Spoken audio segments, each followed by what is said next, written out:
ब्रजेंद्र नंदन जब पधारे नागालय में, अर्थात जहाँ नाग रहता है जल में महल बना के, तो नाग की पत्नियों ने उनको देख करके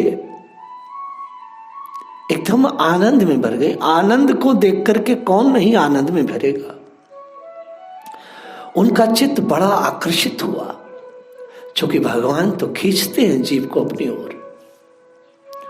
उनके मन में यही आया कि छोटा सा बच्चा है, कितना सुकुमार है, कितना मोहक है, कितना मनोहर है। ये हमारा पति क्रूर है, कहीं जग गया तो ये बच्चे को मार देगा। भगवान को देख करके वह उनके प्रभाव को न जान पाई, बच्चा समझा और कह रही थी, तुम जल्दी जाओ, भाग जाओ, हमारे स्वामी जग गए, तुम्हें मार देंगे। लेकिन परमात्मा भागने के लिए नहीं आए थे, यह तो आए थे कृतार्थ करने के लिए, फिर भागते कैसे।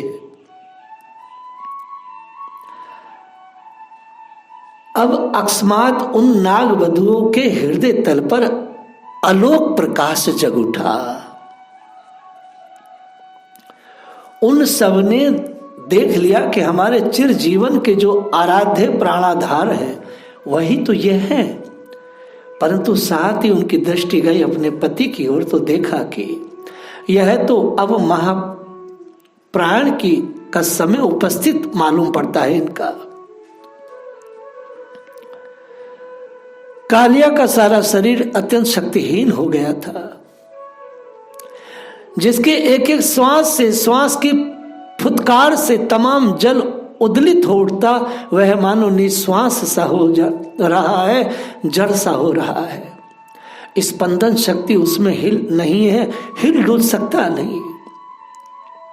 इस प्रकार की अवस्था जब उन्होंने देखी तो वे नाग वधुएं एक ओर तो भगवान के चरण प्रांत को पा करके पहचान कर कृतार्थ हो रही हैं, और दूसरी ओर मन में आश्वासन भी आ रहा है, जिन भगवान के चरण का स्पर्श कालिया के मस्तक ने प्राप्त कर लिया है, वह कालिया तो सदा के लिए सुरक्षित हो गया। पहले उसके ऊपर भगवान के हस्तकमल टिके, फणों का दमन किया, न भगवान बायां हाथ उसके मस्तक ऊपर रखकर, उसके बाद चरण सरोरुह टिके। न मालूम कितनी देर तक किस किस प्रकार से यह फणों पर नाचते रहे हैं, इसलिए कालिया तो सदा के लिए सुरक्षित हो गया। यह आरक्षा जीव की तभी तक है जब तक कि वह भगवान भगवत चरण बिंद की सुरक्षा में नहीं आता। तब तक तो वह मुक्ति भी आरक्षित है, भले ही वह अपने को सुरक्षित माने, पर नित्य आरक्षित है। जब भगवान के चरण कमलों का आश्रय प्राप्त हो जाता है, किसी प्रकार वह चरण कमल टिक जाते हैं मस्तक पर, तब वह सदा के लिए सुरक्षित हो जाता है। नाग वधुओं के मन में दृढ़ निश्चय हो गया, अब ये ठीक ठीक सुरक्षित हो गया। पर साथ ही मन में दो बातें पैदा हुई कि भगवान श्याम सुंदर के सामने तो कहकर वाणी को सफल किया जाए, यह अवसर फिर कब मिलेगा। दूसरे करुणा जगाने के लिए कोई वाणी काम नहीं कर सकती, वह तो स्वयं करुणा में है। परंतु वह सती साध्वी देवियां थी, पति का मरण काल उपस्थित था, यह जीवित हो जाए बड़ा अच्छा नहीं तो भगवान और भी विशेष कृपा करे। अब उन सब नाग वधुओं ने नम्र स्वर से भगवान की स्तुति आरंभ की। कितना सुंदर है भारतीय नारी का स्वरूप। पति जख्मी है, अपराधी है, फिर भी उस अपराधी पति के प्रति इतनी दया है कि हमारा पति का कल्याण हो जाए।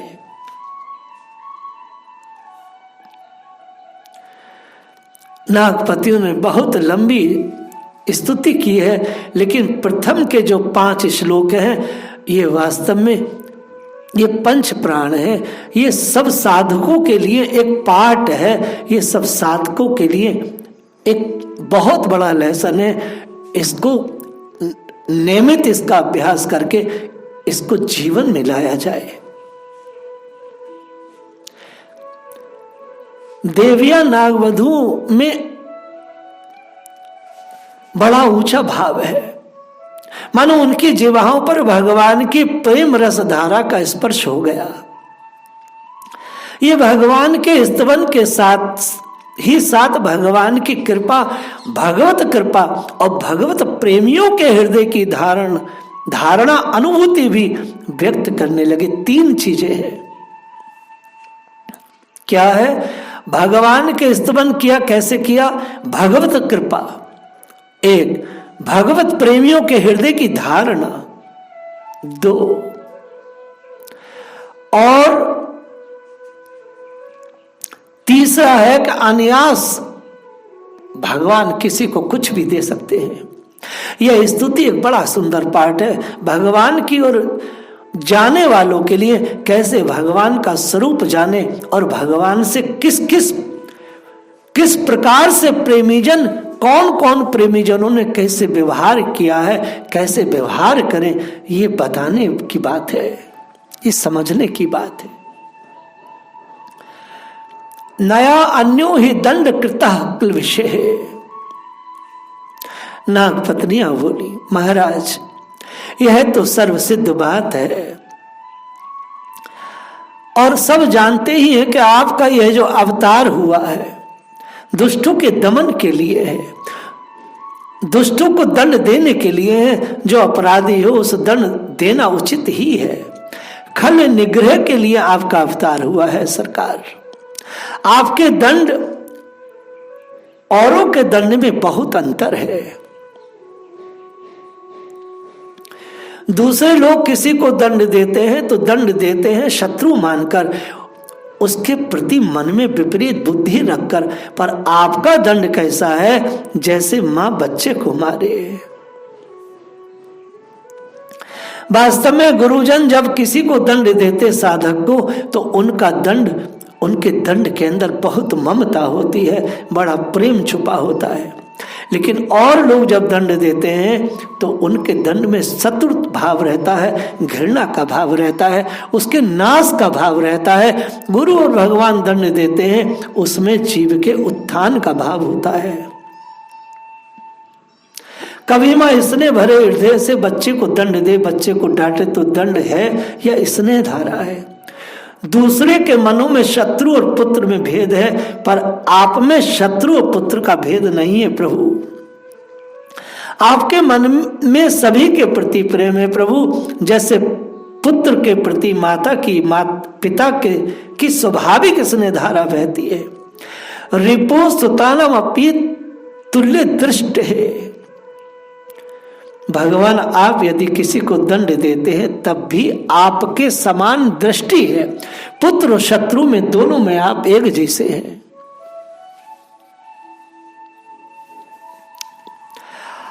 आप दंड देते हैं किस लिए? इसलिए कि इसके पापों का प्रायश्चित कराने के लिए, उसका परम कल्याण करने के लिए, और कोई हेतु नहीं है। हे प्रभु, आप जो कुछ करते हैं उसमें केवल आपकी कृपा भरी हुई है। अनुग्रह अयम भवतु कृतो हीनो। एक एक श्लोक बहुत बहुत दिव्य है। यह हम लोगों पर बड़ा ही अनुग्रह हुआ है। अनुग्रहो अयम भवतः कृतो हीनो, अर्थात भगवान के द्वारा जो कुछ हमारे लिए विधान होता है वह प्रत्येक विधान हमारे मंगल के लिए होता है। भगवान मंगल में है, भगवान सर्वज्ञ है, भगवान सर्वशक्तिमान है, भगवान निभ्रांत है और साक्षात भगवान हमारे स्वर्ग है। उनसे अमंगल हो, जहां अमंगल हो, कोई अमृत के भंडार से किसी को जहर देना चाहे तो देगा कहां से? जहर तो उसके पास है ही नहीं, जहर देगा कहां से? विनय पत्रिका में गाया है, प्रभु मूरत कृपामयी। मंगल में भगवान, कृपा में भगवान कृपा ही करते हैं। ना तो उनसे भूल होती है कि कृपा करते करते कहीं भूल कर अकृपा कर दे। और किस बात में हमारा मंगल है इसको न समझे, न जाने, न जानकर न कर सके, वह सर्वज्ञ हैं, सर्वशक्तिमान हैं, निभ्रांत हैं और सुहृद हैं। नागपत्नियां कहती है, भगवान आपका हम लोगों पर अत्यंत अनुग्रह हुआ, यह आपका कृपा प्रसाद ही है। दुष्टों को जो आप दंड देते हैं उनके सारे पाप कलमश आप हर लेते हैं। इतनी सुंदर स्तुतियां वह स्त्रियां कर रही हैं। कौन स्त्रियां कर रही हैं? जो संसार के सबसे जहरीले व्यक्ति की पत्नियां हैं, सबसे बुरे व्यक्ति की पत्नियां हैं, वह साध्वी सती स्तुति कर रही है प्रभु की। यह सर्प हमारा पति है प्रभु, इसके अपराधी होने पर तो कोई संदेह है ही नहीं। यह अपराधी है, ना अपराधी होता तो सांप ही क्यों बनता, सर्प की होनी ही अपराधी होने से इसको मिली। परंतु हे नाथ, क्रोधा अपि तेन अनुग्रह एवं सम्मतः, आपका ये जो क्रोध है, ये जो आपका निश्चित अनुग्रह है, ये हम लोग ने जान लिया, समझ लिया। श्रीपाद ने कहा है, गुरुजनों का जो क्रोध है वह क्रोध उनका परम परम अनुग्रह है। इस मंगल विधान को हम समझ नहीं पाते। यह हम लोगों ने जान लिया, समझ लिया। बोली, हे नाथ, हम लोगों को भी कुछ गर्व होता है और सर्प के जीवन पर भी हम लोगों को गर्व होता है। प्रभु, हम सर्प बने हैं, हमें सर्प होने का ही गर्व है। भगवान के लिए तप करने वालों में दो बातें होनी चाहिए। स्पष्ट श्रीपाद ने कहा, भगवान के लिए जो तप करते, जो भक्ति करते, उनके पास दो बातें होनी चाहिए। भला स्वयं अमानी और दूसरों को मान दे। जिनको ये भक्ति का मान आ जाए, कि अभिमान में आ जाए, उसकी भक्ति चाहती रहती है, उसके पास भक्ति नहीं रहती। यदि कोई बोले कि हम प्रेमी और सारे अप्रेमी हैं, हम भक्त और सारे अभक्त हैं, भक्तों में भी इस प्रकार का जब गर्व आता है तो भक्ति देवी हंसने लगती है। भक्त तो होता है कैसा? तनादपि सुनिचे ने तरो रिव सहिष्णुना, अमानी न मान देने कीर्तनीय सदा हरि। हम लोगों को ऐसा मालूम होता है कि अवश्य ही पूर्व जन्म में इसने कोई बहुत बड़ी तपस्या किया है। ये कौन कह रही है? ये नाग पत्नियां कह रही हैं, जो भगवान की अनन्या भक्त है। ये कौन कह रही है? उस पति के लिए जो प्रत्यक्ष अपराधी है, जो वास्तव में जहरीला है और ब्रज के लोगों को दुख दे रहा था, उसके लिए क्या कह रही है? देखो कितनी ऊंची उच्च अवस्था है साधना की।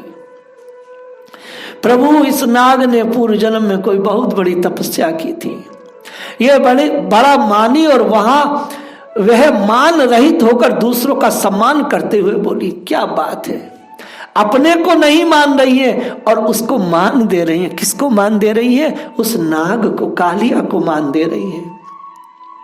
वे नाग वधु कह रही हैं, भगवान, हम लोगों को यह मालूम होता है कि अवश्य ही इस सर्प ने पूर्व जन्म में स्वयं मान रहित होकर, अर्थात अपनी इज्जत नहीं चाहिए, अपना सम्मान नहीं चाहा, अपना सम्मान रहित होकर दूसरों को सम्मान करते हुए कोई बड़ी भारी तपस्या किया है प्रभु। अथवा इसने सर्व जना अनुकंपाया, सर्व जना अनुकंपाया, सर्व जीवों पर दया करके इसने कोई बड़ा भारी धर्म किया है। यह श्लोक बड़ा सुंदर है। सर्व जना अनुकंपाया, ये भक्ति की खास बात है। जीवे रे दया, किसी भी प्राणी पर भक्त निर्दय नहीं होता। दूसरों के दुख से सुख उठाना, यह तो भक्त की कल्पना से परे की चीज है। दूसरों का दुख भक्त के हृदय को द्रवित कर देता है। वे दूसरे के दुख को नहीं देख सकते तो जिए कैसे? कहा भी गया है, मानस में गोसाई जी ने गाया है, संत हृदय नवनीत समाना, कहा कवि ने परि कहे न जाना। निज परिताप द्रवई नवनीता, पर दुख द्रवई संत सुपनीता। उत्तरकांड की ये चौपाई बड़ी सुंदर है।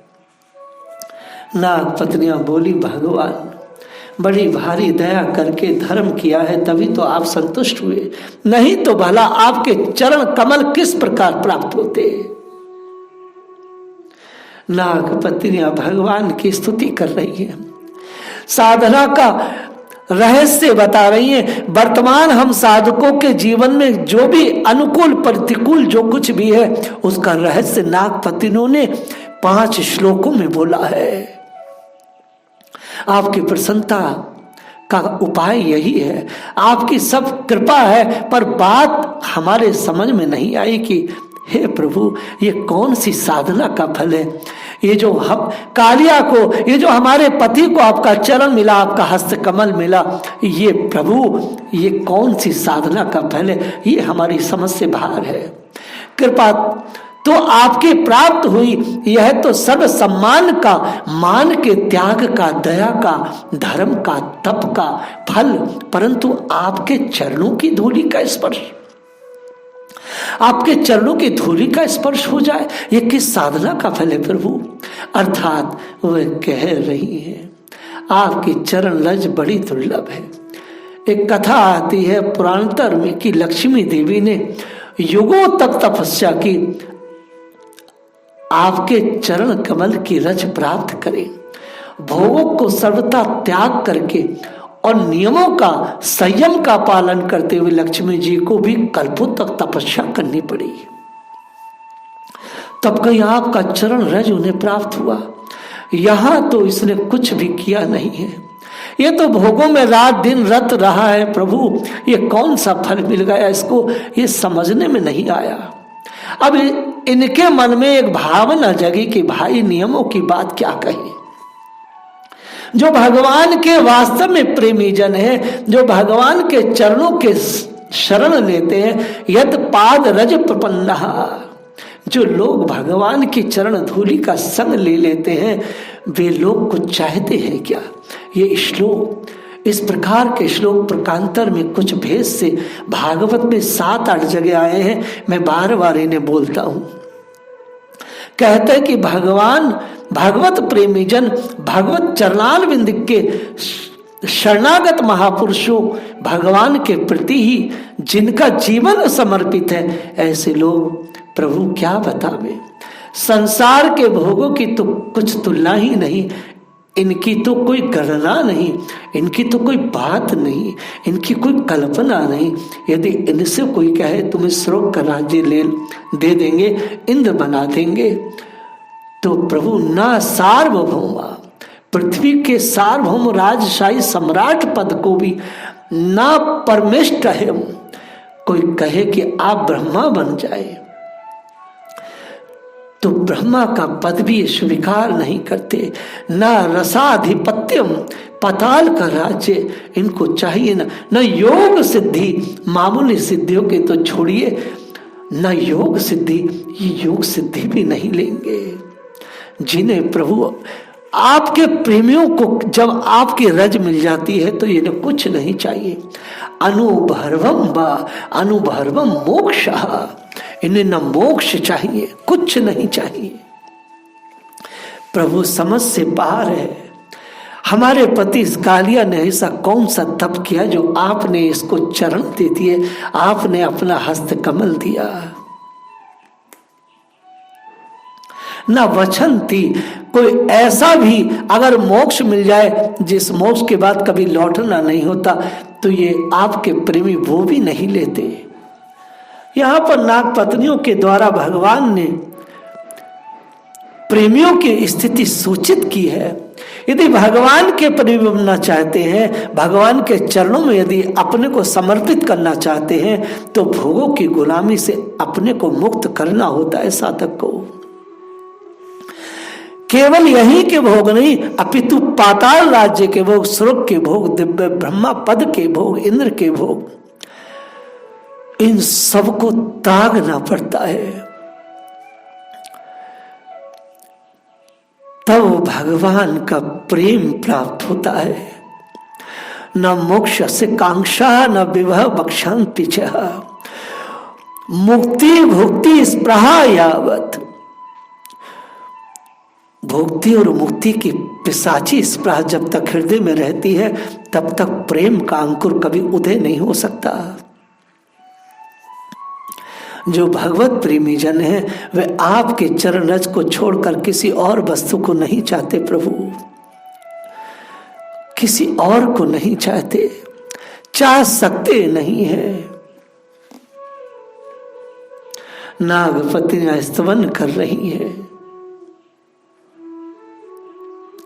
भगवान के चरणों को प्रणाम कर रही। आप अनंत हैं प्रभु, अचिंत्य ऐश्वर्य के नित्य समुद्र के खजाने हैं आप सबके अंतकरण में विराजमान हैं, तब भी आप अनंत हैं। समस्त प्राणियों के सारे पदार्थों के आश्रय हैं और ये पदार्थ भी आप ही हैं, प्रकृति से परे स्वयं परमात्मा है। सब प्रकार के ज्ञान अनुभवों के आप भंडार हैं प्रभु, आपकी महिमा आपकी शक्ति अनंत है। आपका स्वरूप निर्गुण निर्विशेष की स्थिति में नहीं है। कहते हैं आपका स्वरूप अप्रकृत है, यह शरीर पंच भौतिक नहीं है, दिव्य चिन्ह में है। श्री नागपति आप भगवान को कि दिव्य ज्ञान परक स्तुति कर रही है, भक्ति परक स्तुति कर रही है। नमः प्रमाण मूल आए, प्रत्यक्ष अनुमान जितने भी प्रमाण हैं उन सारे प्रमाणों को प्रमाणित करने वाले मूल में भी आप ही है प्रभु। सारे शास्त्र आपसे ही निकले हैं, आपका ज्ञान स्वतः सिद्ध है, स्वरूप भूत है। आप में मन को लगाने की विधि रूप में और हटा लेने की आज्ञा के रूप में जो विधि निषेध का रूप शास्त्र है, यह करो ये मत करो, प्रवृत्ति और निवृत्ति, ये सारे के सारे आप में ही है। हे कृष्ण, वेद के मूल आप है। मैं हम सब आपको नमस्कार करती है, नमस्कार करती है। सतवतम पते है नमः। आप भक्तों के यादवों के स्वामी हैं, हम आपको नमस्कार करती हैं। आप अंतकरण और उसकी वृत्तियों के प्रकाशक हैं, हम आपको नमस्कार करती हैं। अंतकरण की जितनी वृत्तियां हैं उसके प्रकाशक तो प्रभु ही है। बड़ी सुंदर स्तुति कर रही हैं। यह स्तुति प्रत्येक साधक को भगवान को करनी चाहिए। आगे की लीला को हम लोग कल स्मरण करेंगे। जय राधे।